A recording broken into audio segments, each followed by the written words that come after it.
dan segmen. Bahan bakunya serat, PTA dan MEG. Dan jumlah pendapatan tahun kemarin, tahun 2020 ada $589 juta. Benang pintal, serat polyester, PET resin sheet, benang polyester filament dan kain jadi.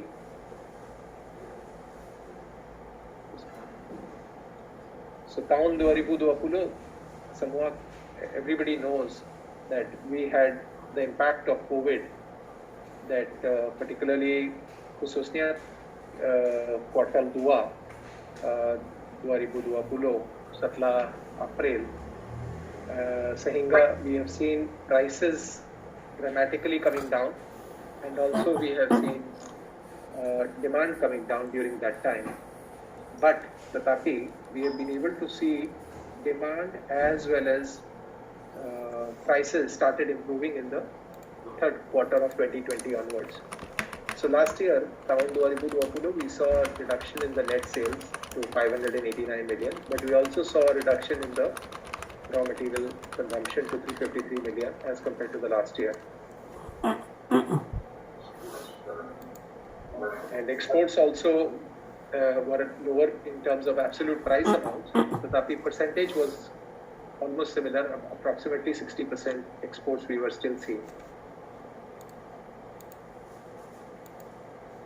And our exports are more than 70 countries in the world. We continue exporting almost 50% to other countries in Asia, Europe, then Americas, and to the rest of the world. So that continues to be our major strength in this business. That we are well diversified in our markets, in our products, and that ensures that we continue to be ahead of the competition in the business. 2021, tahun ini has been a remarkable change we have seen as compared to tahun 2020. The profitabilities have increased significantly as compared to last year. And as you see from our financial numbers, pertama semester 2021 penjualannya 411 juta dibanding 285 juta dolar di semester pertama tahun 2020. Penggubahannya naikinnya 44% tahun per tahun. Dan laba bersihnya 40 juta tahun ini pertama semester dibanding hanya 1,1 juta tahun kemarin. So this has been very strong performance, and the key reasons for that has been very strong improvement in the prices in the market.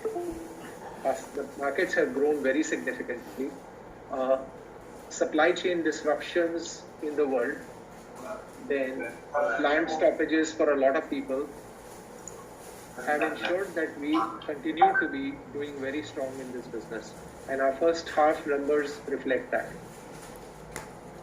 So as of now, we are seeing third quarter also to be a very strong number. Today we are already at the end of August. In the last 2 months, July and August, we continue to see strong operational performance. And we hope that the rest of the year we can continue to see strong performance. May not be as strong because the first half has been exceptionally strong because of the high prices, and we believe that the high prices may start stabilizing a little bit.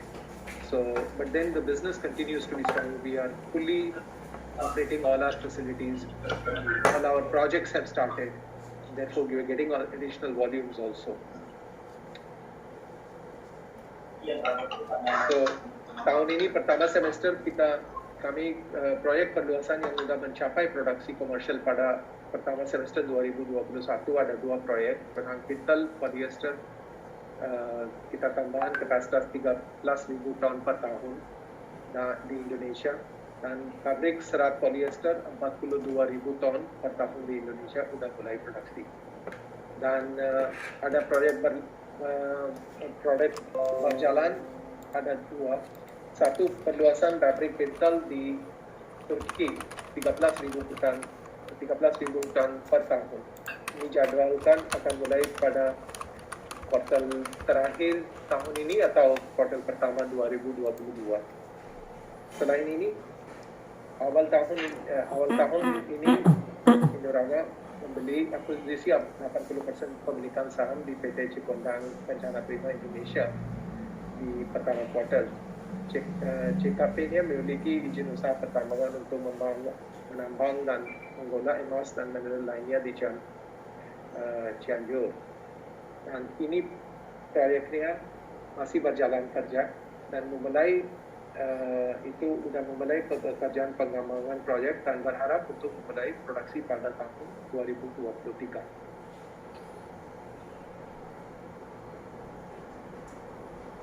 Ini gambarnya untuk pelanggan kelas dunia melayani proyek global. Kami menjual produk polyester, benang, PET resin ke besar-besar konsumen. Itu lewat, tapi Indorama bukan jual langsung ke dia, tapi Indorama is a preferred supplier to their supply chain system. So we are well diversified with good customers and markets in our businesses. Bersama ini kita punya hubungan strategis dengan perusahaan besar-besar di dunia untuk teknologi dan masukan. For technology, equipment, and raw material supplies, we have very strong relationships with the leading people of the world, the leaders of the world, whether it is for technology, whether it is for raw material supply. So that ensures that we are continuously ahead. We do not have any issues in operating our plants. We get the best technology, we get the best sources of raw material. Despite all the supply chain disruption, we have never had any problem in marketing our products in terms of availability of raw materials, and our plants continue to operate regularly at optimum capacity. So these are some of our brands which we have been able to build over the last so many years in our business, and we continue to innovate new products in this market to stay ahead of the competition. This is a list of, again, our awards and accreditations we keep getting from various parts of our business. And we're very happy that, yes, senang hati untuk terima penghargaan, terima harta dari pemerintah untuk eksporter terbaik di beberapa tahun, antaranya tahun 2019 juga. Terima kasih. Thank you so much for this brief for hearing us out in the brief presentation, and we can now look at a question and answer session. So what we would do is we are seeing some questions which is there in the chat group. So maybe we can start responding to that. Let me start with the first question.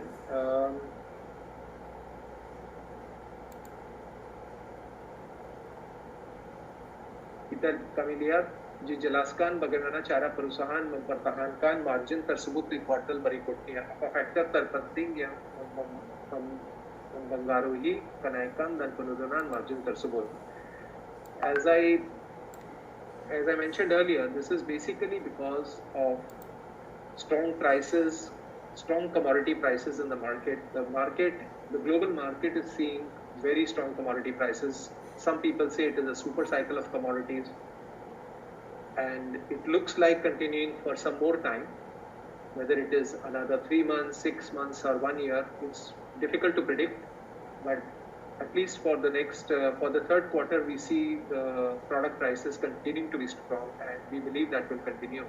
So that will ensure that we will continue to have stronger margins in the business, at least in the third quarter. And let's see how things go in this business going forward. There's another question from Paul Studio. Apakah kedepannya akan masuk ke dalam bisnis recycle PET, di mana bahan baku PET diambil dari limbah-limbah, botol dan lain-lain. Kami punya hanya satu pabrik untuk kapasitas sekitar 100,000 ton per tahun untuk botol untuk PET resin. So sekarang kami tidak punya rencana untuk business recycle PET karena it's a small volume relatively. Untuk masuk ke business recycle, you need larger volumes of the business. So right now we are not really looking at it.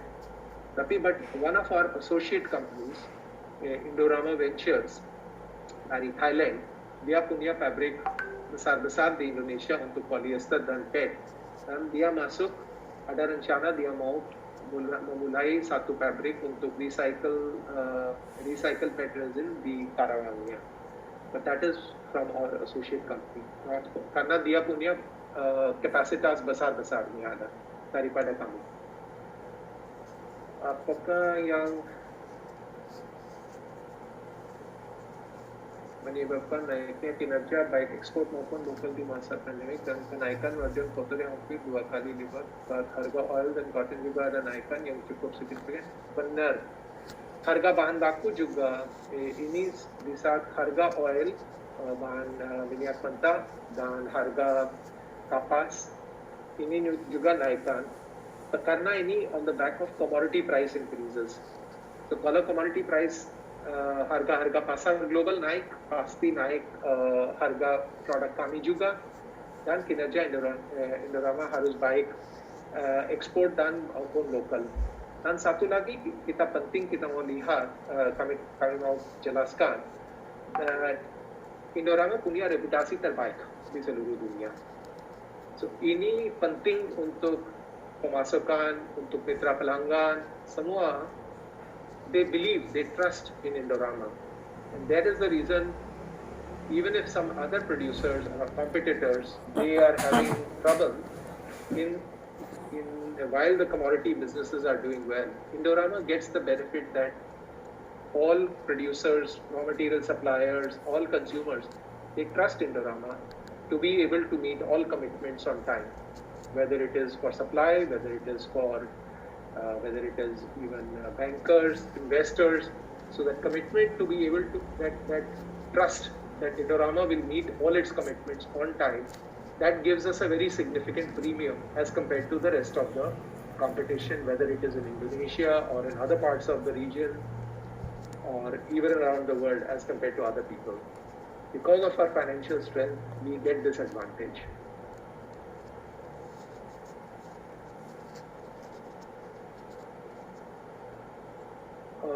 Target for tahun net profit after tax perusahaan untuk 2021, it's difficult to make any specific target, but we expect that we will be significantly better as compared to last year, as compared to tahun 2020.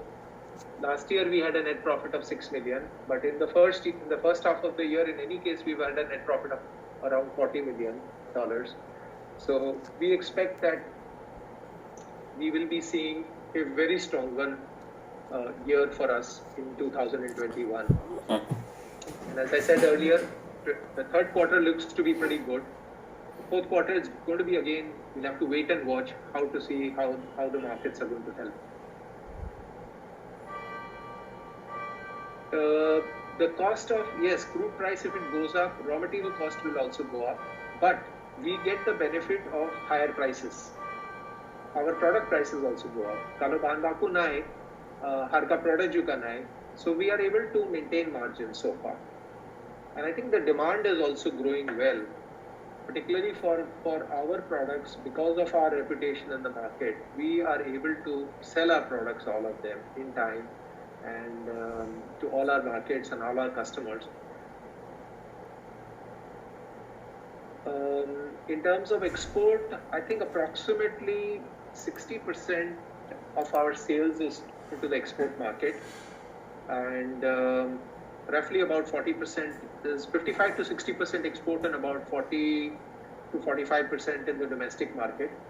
And we see that ratio continuing because even the domestic market for us is good because we see the demand, the need for high quality producers, reliable producers who can produce and provide material on time, every day, every month, continuously, without getting impacted from any issues. Because from our point of view, our financial strength, our operating strength, that ensures that everybody, all our customers are very happy with us.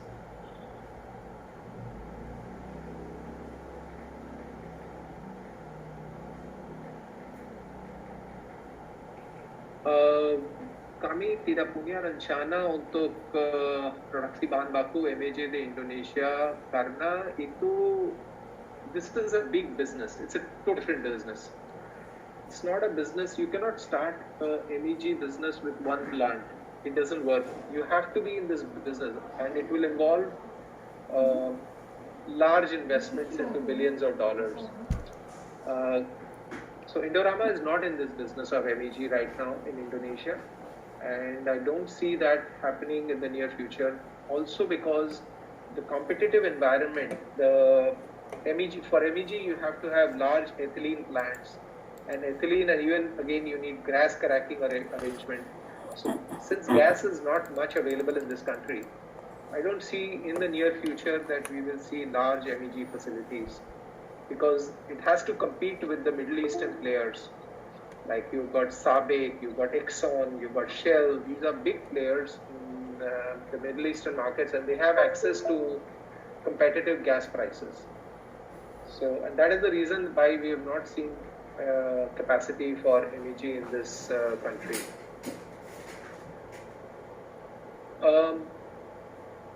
As we reported in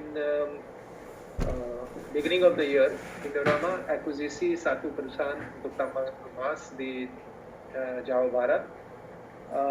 This is a entry of the group in the minerals business. We believe the future with the electronification of the world, with electrification of everything, the access to minerals will become important, and so we are starting with some small investment. It is not a very large investment. We invested this was an opportunity which was a good opportunity that it came, that we have invested in 80% shareholding in this company, so that we can get and understand the mining business in this country. And in future, if we see opportunities to look at some or let's say upstream of electrification, whether it is nickel, whether it is manganese, or any other minerals and metals which can really help us to try and get into the new energy business. That is something which we can try and look. But as of now, there is no major development. It's not a large investment. It's relatively a small investment, and so we are making an investment to see whether is this a business which will work for us. Containers, export containers, yes, we do have problems. The whole world is facing problems, but because of our relationships, long-term relationships with the vessel owners, long-term relationships with the shipping companies, we have been able to meet all our requirements. There are delays, but we are able to meet all our delays, and we are able to meet our commitments to everybody.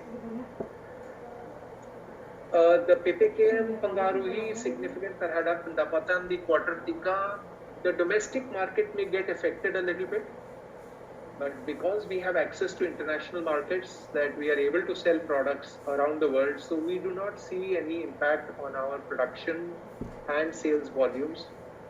And as far as prices are concerned, I think we are seeing now reasonably stable pricing.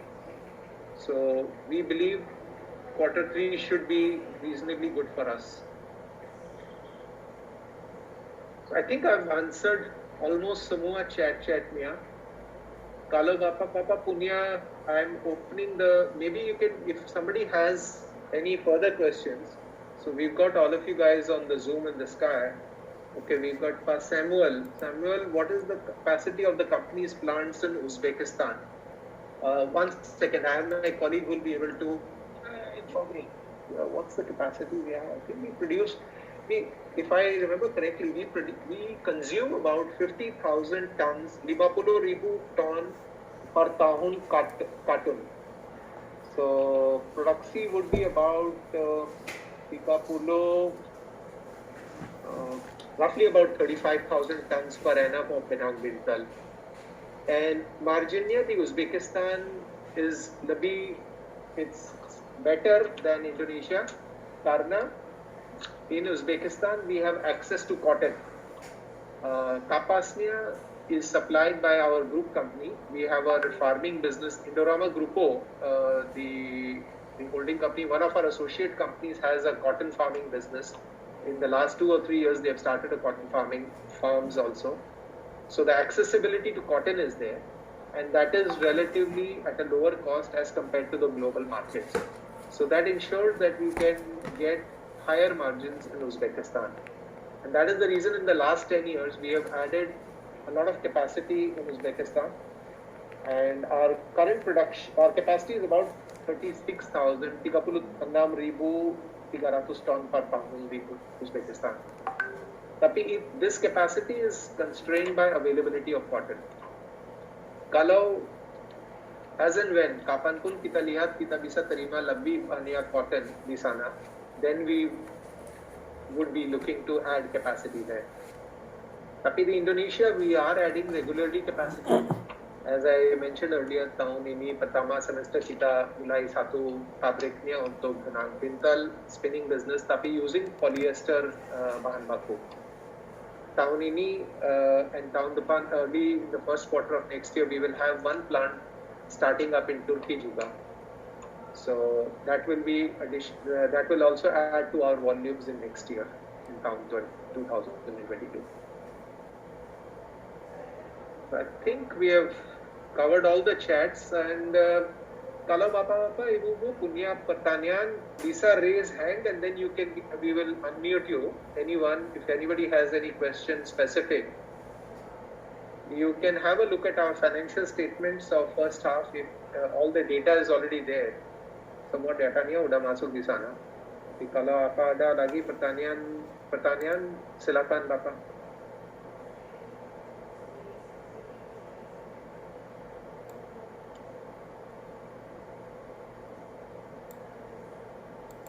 So I don't see, saya tidak lihat yang angkat tangan di Zoom-nya.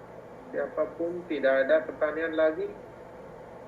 Kalau Bapak, Ibu tidak ada pertanyaan lagi, terima kasih banyak ikuti acara Public Expose Indorama, dan we thank you for joining this, and we look forward to continuing our strong performance.